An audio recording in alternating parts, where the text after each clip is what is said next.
Hari ini renungan Kak Masta berjudul, "Oh, semuanya emas." Adik-adik kalian pasti pernah mendengar cerita tentang Raja Midas. Sebenarnya Raja Midas itu adalah raja yang baik adik-adik. Dia memerintah kerajaan Frigia itu dengan adil dan jujur. Konon, kelemahannya adalah dia gampang tergiur melihat benda-benda terbuat dari emas. Koleksinya banyak sekali di istana. Yang tadinya hobi mengumpulkan benda-benda yang terbuat dari emas, akhirnya menjadi sebuah obsesi adik-adik. Tadinya dia gemar, akhirnya mengejar-ngejar emas. Dia ingin memiliki lebih banyak lagi benda-benda terbuat dari emas. Satu hari dia berdoa kepada Dewa Dionysus.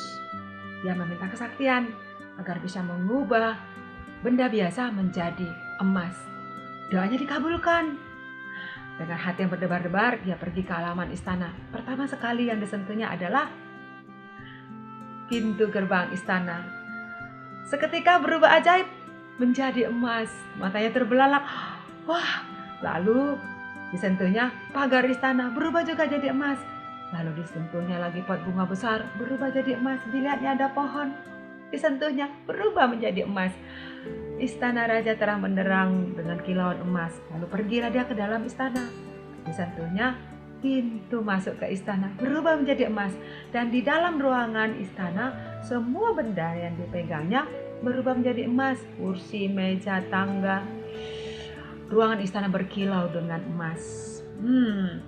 Lalu dia terasa haus adik-adik, dia ingin minum. Dilihatnya ada gelas berisi air. Dia ambil minuman itu, ternyata tidak bisa karena berubah jadi emas. Dia melihat ada apel, dia ingin makan, tapi tidak bisa juga karena apa? Ketika disentuhnya berubah menjadi emas. Raja Midas menjadi kecut adik-adik. Dia tidak bisa makan, dia tidak bisa minum, karena semua makanan dan minuman berubah menjadi emas. Lalu dia berteriak, "Oh Dewa Dionysus, tolong ambil kembali kesaktian ini." Adik-adik dalam kebingungannya, dalam ketakutannya, dia melihat istri dan anaknya mendatangi dia. Lalu dia peluk istri dan anaknya. Apa yang terjadi? Anak dan istrinya berubah menjadi patung emas. Raja Midas terhenyak. Dia terduduk lemas, duduk di kursinya. Adik-adik, di dunia ini hanya ada satu Raja Midas, tapi penggemar emas banyak sekali. Emas dianggap agung dan mulia, sehingga ada ungkapan yang mengagungkan tentang emas. Zaman keemasan, kesempatan emas, kaidah emas, suara emas, dan sebagainya. Adik-adik, dan kau juga melihat kan bahwasanya banyak orang suka memakai perhiasan dari emas, kalung emas, anting-anting emas, cincin emas, apalagi gelang emas, bahkan gigi pun ada terbuat dari emas. Sebenarnya adik-adik tidak salah bila kita memiliki emas. Emas pun adalah ciptaan dari Tuhan yang perlu kita hargai dan kita manfaatkan. Tapi persoalannya adalah mengapa kita sangat mengagungkan logam yang satu ini, baik bendanya maupun warnanya, sampai begitu banyak barang kita lapisi dengan warna emas. Kalau dipikir-pikir sebenarnya adik-adik, apa sih perlunya kita mengagungkan emas? Betulkah warna emas itu lebih indah dari warna yang lainnya?